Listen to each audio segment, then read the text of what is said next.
তো আজকে আমি দেখাবো খুবই সিম্পল একটি ওয়ার্ক, যারা হচ্ছে নতুন অবস্থায় আছে, যে কাজগুলো আর কি খুব সহজে করা যায়, সেই কাজগুলো আমি খুব সহজেই দেখাবো। সেটা হচ্ছে এক্সেল অ্যান্ড পাওয়ার পয়েন্ট।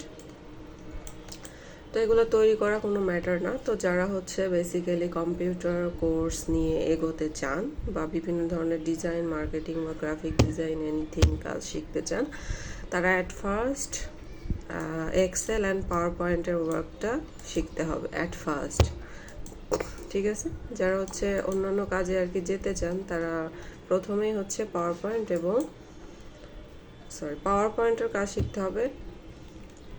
এক্সেলের কাজ আর কি এভরিথিংগুলো শিখে তারপর অন্য কাজে যাওয়াটা খুব বেশি বেটার হয়। ওকে, তো আমি খুবই সিম্পলি এক্সেল অ্যান্ড ওয়ার্ডের একটা লোগো তৈরি করা দেখাবো, মানে যে আর কি লোগোটা দিয়ে এটা বোঝানো হয় যে এটা এক্সেল বা ওয়ার্ড।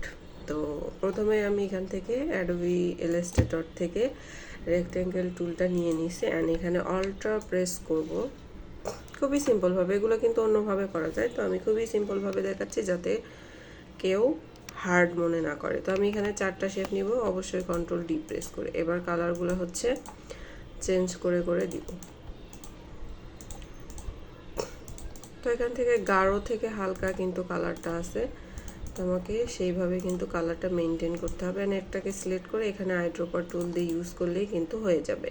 তো তারপর এখানে যে এক্স লেখা আছে এটা আমরা কিভাবে নিব, এখান থেকে একটা শিফট প্রেস করে রেক্টেঙ্গেল নিয়ে নিব অ্যান্ড এখানে কালারটা চেঞ্জ করে দিব। ওকে, তারপর এখান থেকে ইফেক্টে যাব, যাওয়ার পর এই যে স্টাইলিশ লেখা আছে, তারপর ড্রপ শ্যাডো, স্টাইলিশ থেকে ড্রপ শ্যাডোতে ক্লিক করলে এখানে আপনি কমা বাড়া করে দিতে পারেন। তো আমার মনে হয় ডিফল্ট সেটিংটা ইটস ওকে। ওকে, দেন আমি হচ্ছে এখান থেকে টেক্সটটা লিখবো। টেক্সটটা লেখার জন্য অবশ্যই আমাকে শিফট এক্স দিতে হবে। শিফট এক্স দেওয়ার কারণ হচ্ছে এখানে লেখাটা আমাকে ক্যাপিটাল লেটারে হইতে হবে। ঠিক আছে, তো এখান থেকে চাইলে আপনি টেক্সট থেকে কন্ট্রোল টি প্রেস করে বাড়াই দিতে পারেন। তো আমার অত বেশি সময় নেই, আমি এখান থেকে শিফট অ্যান্ড অল্টা প্রেস করে অথবা শিফট প্রেস করে যেভাবে ইচ্ছা বড় করে আপনি এখানে কিন্তু এটা করতে পারেন। ওকে, তো খুবই কিন্তু সিম্পল। তো এখানে আমি যেটা দেখালাম সেটা হচ্ছে যে শ্যাডোর ইউজটা দেখাইছি অ্যান্ড হচ্ছে দেখাইছি যে কিভাবে আমরা রো বা টেবিল ইউজ না করে শুধুমাত্র রেক্ট্যাঙ্গেল দিয়ে কিন্তু এই ধরনের কাজগুলো করতে পারি। ওকে,